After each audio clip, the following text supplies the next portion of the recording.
Good morning. Happy Tuesday. Hope you are well. Welcome to day 2 of Victoria Dio Live. Yes, I'm going to be going live every day at 9:30 to all tech allowing. And we will do a maximum of 30 minutes. Today we're going to do 15 minutes because I've got to rush off to see the physio. Nothing major, but you got to do the self-care. So I thought I'd jump on again and say hello. Hope you enjoyed yesterday's talk. Today, we're going to be talking about being present in the workplace, being present with your colleagues and understanding them more. So, yesterday, one of the things that I talked about was about how you can approach people who maybe are really struggling at work and how asking the question, "Are you okay?"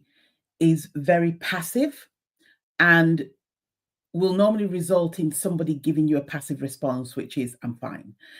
If you say, "Are you okay?" "Yeah, I'm fine. I'm fine." You don't want to bother people. You don't want to you don't want to you don't want to confide in somebody who responds to you in a passive way. So here are three tips to addressing somebody to make sure that you can get the best out of your team. Number 1, pay attention to the time of the year, where you're at, what's going on. So, a good example is we are currently in the full moon. And when it's a full moon, everything is magnified.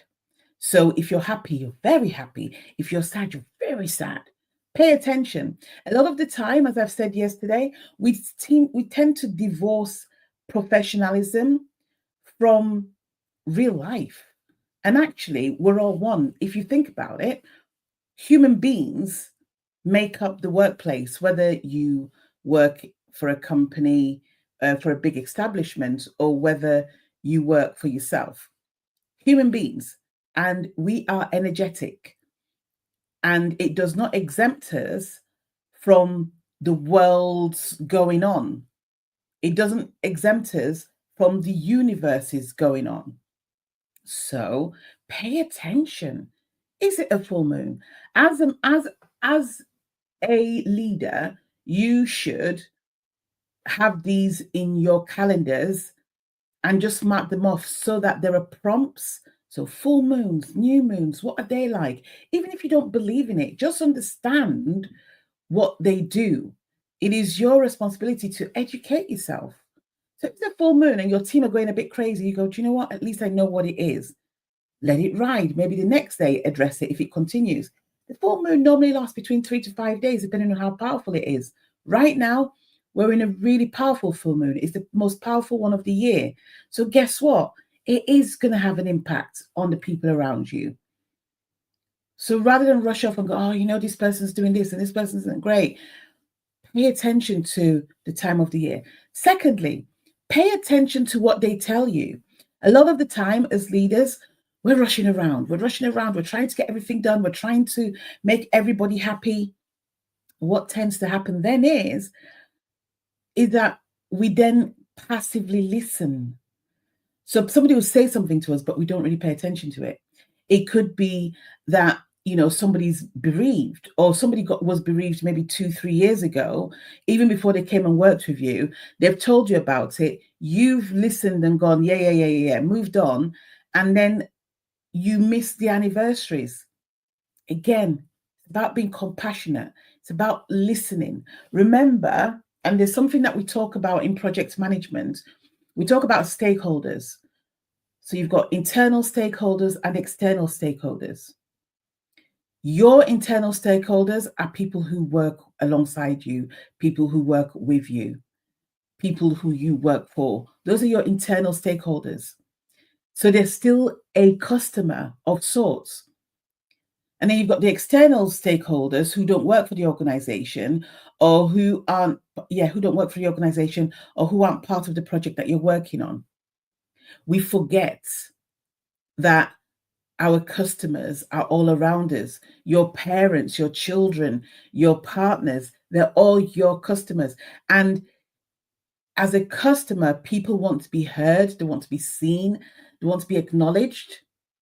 Yeah, they want to have that certainty that you are listening to them and you're paying attention to them. They want to have a variety of relationships. It all boils down to the 6 human needs.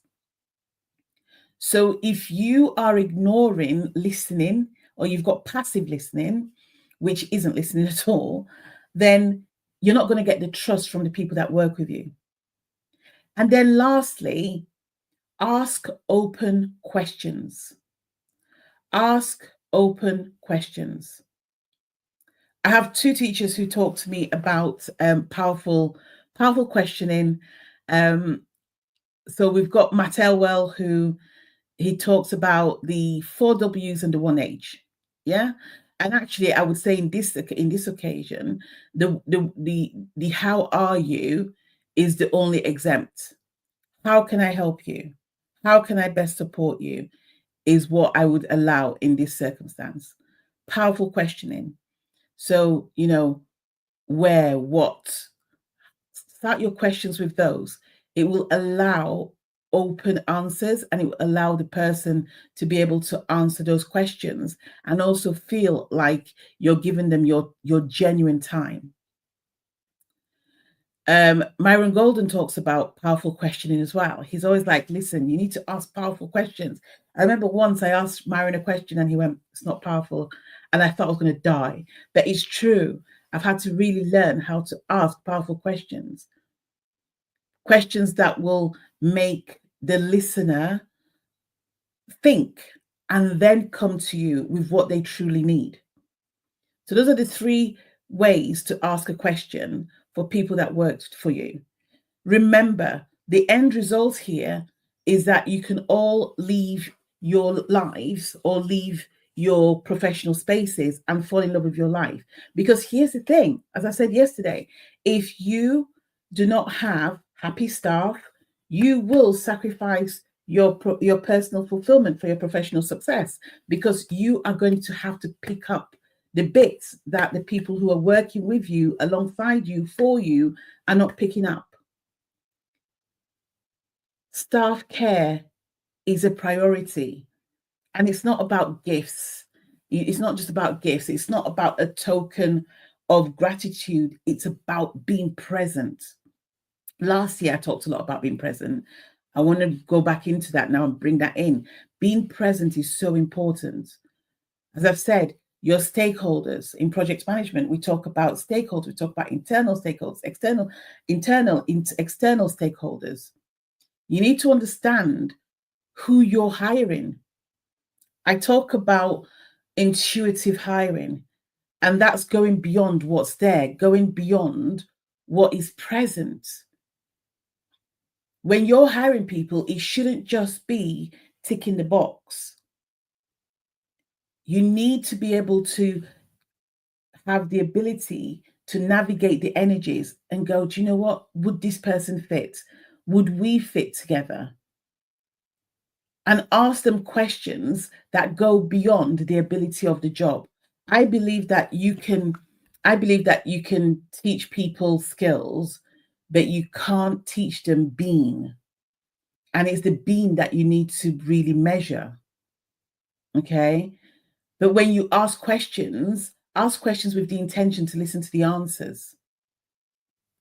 So I would love to know. So I can't see without these glasses. So it's that I can't see comments or anything. But I would love to know, where are you with your working situation? Are you sacrificing your personal fulfillment? Are you looking at yourself and thinking to yourself, there should be more? Are you thinking to yourself that there's a gap in your work experience? I have to rush off because, as I said, I've got an appointment. But I'll see you tomorrow and we'll go into a bit more depth. And let me know what else you'd like to see. I mean, one of the reasons, can I just say, so we're live on everywhere. We're live on Instagram, YouTube, LinkedIn, and Facebook. And I'm loving it. This is just the second one, so probably is a bit glitchy, but we're going to get into the flow of things. One of the reasons why I really wanted to do this was because I wanted to really delve deeper into helping you to feel more aligned in your space, to start thinking about anything more than just logic. So blending your intuition alongside your logic, and most importantly, being able to spend time with your family and be present. Spend time with yourself and be present. Have a great day. Take care. Bye.